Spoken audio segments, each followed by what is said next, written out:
রমজান মাসের ইফতার নিয়ে আমাদের সব গৃহিণীদেরই কম বেশি একটা টেনশন থাকে। আর সবার সেই টেনশন দূর হয়ে যাবে আমার আজকের এই রেসিপিটা দেখলে। মাত্র ২ টা উপকরণে এতগুলা ইফতার বানানো যায়, না দেখলে বিশ্বাসই করবেন না। আসসালামু আলাইকুম। নতুন আরেকটি ভিডিওতে সবাইকে ওয়েলকাম করছি। আমি এখানে চিকেনের ব্রেস্ট পিস নিয়েছি ৩ টি। এরপর দিয়ে দিলাম ১ চা চামচ আদা বাটা, ১ চা চামচ রসুন বাটা, ১ চা চামচ লবণ। এরপর আমি এই চিকেনগুলোকে ভালোভাবে সিদ্ধ করে নেব। আপনারা চাইলে এটা ১ পিস চিকেন দিয়েও করে নিতে পারেন। যেহেতু আমি একটু বেশি করে বানিয়ে ফ্রোজেন করে রেখে দেব। তাই আমি চিকেনের ৩ টা ব্রেস্ট পিস নিয়েছি। আর এই যে চিকেন সিদ্ধ করার পর যে পানিটা আছে, এই পানিটা ফেলে দিবেন না। এই পানিটা কিন্তু আমি রেখে দিয়েছিলাম এবং এটা চিকেন স্ট্রো হিসাবে যেকোনো স্যুপ রান্নায় ইউজ করা যাবে। এবার আমি এই চিকেনগুলোকে কাঁটা চামচের সাহায্যে একটু ছাড়িয়ে নিব।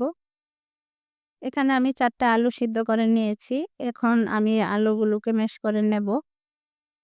এখন চিকেনের কিমার সাথে ম্যাশ করা আলু মিশিয়ে দিচ্ছি। এরপর আমি দিয়ে দেব অন্যান্য উপকরণগুলো। এখানে দিয়ে দিচ্ছি স্বাদমতো লবণ। লবণের পরিমাণটা বুঝে দিবেন, কারণ আমরা চিকেন সিদ্ধর সময় লবণ দিয়েছিলাম। এখন দিয়ে দিয়েছি এখানে ১/২ চা চামচ জিরা গুঁড়া, ১/২ চা চামচ ধনিয়ার গুঁড়া, ১/২ চা চামচের চেয়ে কিছুটা কম পরিমাণ গরম মসলার গুঁড়া। এরপর দিয়ে দিয়েছি ১/২ চা চামচ হলুদের গুঁড়া, ১ চা চামচ মরিচের গুঁড়া। আর প্রয়োজন মতো কাঁচামরিচ, ঝালটা আপনারা আপনাদের পছন্দ মতো দিবেন। আর দিয়ে দিলাম ফ্রোজেন ধনিয়া পাতা। এবার এই সব উপকরণগুলোকে একসাথে মিশিয়ে নিব আর এটাকে খুব ভালোভাবে মাখিয়ে নেব, যাতে মশলাটা চিকেন এবং আলুর ভিতরে খুব ভালোভাবে প্রবেশ করে, মানে খুব ভালোভাবে মিশে যায়। তাহলে এগুলো খেতে ভালো লাগবে। এবার আমি এখানে একটা বয়ামের মুখের উপরে যে ক্যাপটা নিয়েছি আর এর মধ্যে কিছুটা তেলও ব্রাশ করে নিয়েছি। মানে তেল লাগিয়ে নিয়েছি। এভাবে যদি বয়ামের এই ক্যাপ দিয়ে করা হয় তাহলে প্রত্যেকটা ডোনাট একরকম হয়, মানে সমান হয়, দেখতে সুন্দর লাগে। এগুলো আপনি চাইলে কাঁটা দিয়েও কেটে নিতে পারেন। তো আমি সেভাবেও দেখাবো। তো এই তো আমি আমার প্রয়োজন মতো নিয়ে খুব ভালোভাবে সেট করে নিয়েছি। আর এই যে আঙ্গুলের সাহায্যে মাঝখানে একটু ফুটো করে দিচ্ছি। এভাবে কিন্তু খুব সহজেই আপনি এই চিকেন ডোনাট বানিয়ে নিতে পারেন। আর এই জারের মুখগুলো দিয়ে করলে খুব সুন্দর হয়, সবগুলো এক সমান হয়। তো এবার আমি কুকি কাটার দিয়েও কেটে করে দেখাবো কত ইজিলি করা যায়। তো এখানে আমি প্রয়োজন মতো আলু আর চিকেনের পুর নিয়ে একটা রুটির মতো হাত দিয়ে শেপ করে নিচ্ছি। আর এই যে কুকি কাটার দিয়ে গোল করে কেটে নিচ্ছি। আর এই নাস্তাটা পরিবারের ছোট বড় সবাই কিন্তু খুব পছন্দ করবে। বিশেষ করে যাদের ঘরে ছোট বাচ্চা আছে, সারাদিন রোজা রেখে বাচ্চাদের সামনে যদি এরকম ইফতার দেওয়া হয়, বাচ্চারা কিন্তু খুব বেশি খুশি হয়ে যায়। একটু বেশি করে বানিয়ে যদি ফ্রোজেন করে রেখে দেয়া যায় তাহলে শুধু ইফতারের টাইমে ১০ মিনিট আগে নামিয়ে সাথে ভেজে নিলেই হয়ে যায়। এ পর্যায়ে আমার প্রিয় ভিউয়ার্সদের কাছে একটা রিকোয়েস্ট করে নিচ্ছি। আমার এই ভিডিওটির কোনো অংশ যদি আপনার ভালো লেগে যায় তাহলে প্লিজ ভিডিওটি একটি লাইক দিয়ে কন্টিনিউ করবেন। আর আপনি যদি আজই আমার চ্যানেলে নতুন হয়ে থাকেন, আমার চ্যানেলটি সাবস্ক্রাইব করার উপযুক্ত মনে করে থাকেন, তাহলে আমার চ্যানেলটি সাবস্ক্রাইব করে আমার পাশেই থেকে যেতে পারেন। আর এই ভিডিওটা যদি ফেসবুক থেকে দেখে থাকেন তাহলে পেজটি ফলো দিয়ে রাখতে পারেন।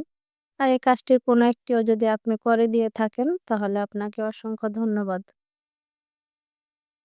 তো দেখেন সেম ভাবে আমি আরো একটা রুটির মতো বানিয়ে নিয়ে এবার আরেকটা হার্ট শেপের যে কুকি কাটার, সেই কুকি কাটার দিয়ে কেটে নিয়েছি। তো দেখেন একই পুর দিয়ে কিন্তু আমার ২ রকমের ইফতার হয়ে গেল।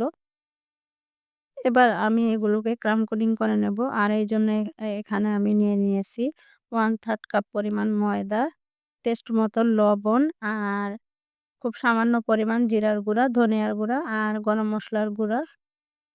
আর দিয়েছি আদার গুঁড়া, যেটা আপনাদের কাছে থাকলে দিবেন, আর না থাকলে না দিলেও চলবে। দিয়েছি কিছুটা হলুদের গুঁড়া আর মরিচের গুঁড়া আর একটা ডিম। এবার এগুলোকে খুব ভালোভাবে আমি ফেটিয়ে একটা ব্যাটারের মতো তৈরি করে নেব। পানিটা বুঝে শুনে অল্প করে দিয়ে এগুলোকে ভালোভাবে মিশিয়ে নিতে হবে। পানিটা একবারে ঢেলে দিতে যাবেন না, তাহলে হয়তোবা বেশি পাতলা হয়ে যাবে। আর ময়দার পরিমাণটা আপনারা আপনাদের প্রয়োজন মতো নিবেন। আপনাদের ইফতার যদি বেশি হয় তাহলে সেই অনুযায়ী নিবেন আরকি। আর এই যে আমার ব্যাটারটা রেডি, ঠিক ব্যাটারটা এরকম হবে। এবার আমি এই ব্যাটারের মধ্যে একটা করে চোবাবো আর এই ব্রেড ক্রাম্বের মধ্যে গড়িয়ে নেবো। আপনারা চাইলে এখানে বিস্কিট গুঁড়া করে নিতে পারেন কিংবা ব্রেড গুঁড়া করে তাওয়ায় টেলে তারপরে সেটাও ইউজ করতে পারেন। আমি ঠিক যেভাবে করছি এভাবে যদি করেন তাহলে আপনাদের ব্রেড ক্রাম্ব কম লাগবে। আর যদি একই হাত দিয়ে এই ব্যাটারের মধ্যে এগুলো ডুবিয়ে আবার ব্রেড ক্রাম্ব লাগাতে যান তাহলে কিন্তু ব্রেড ক্রাম্ব গুলো তাড়াতাড়ি নষ্ট হয়ে যাবে, ভিজে যাবে। তখন দেখা যায় যে ব্রেড ক্রাম্ব ওয়েস্ট হয় বেশি, মানে বেশি লাগে আরকি। আর এই তো আমি এভাবেই সবগুলো করে নিয়েছি আর আমার সবগুলো রেডিও হয়ে গেছে। এবার আমি ডিপ ফ্রিজে রেখে দেবো কয়েক ঘন্টার জন্য। আর এই তো কয়েক ঘন্টা পর আমি এগুলো নামিয়ে এখন এই যে একটা জিপলক ব্যাগে রেখে দিচ্ছি। আপনারা চাইলে কিন্তু এয়ারটাইট বক্সেও রেখে দিতে পারেন। সেক্ষেত্রে বক্সের নিচে টিস্যু পেপার দিয়ে রাখতে হবে।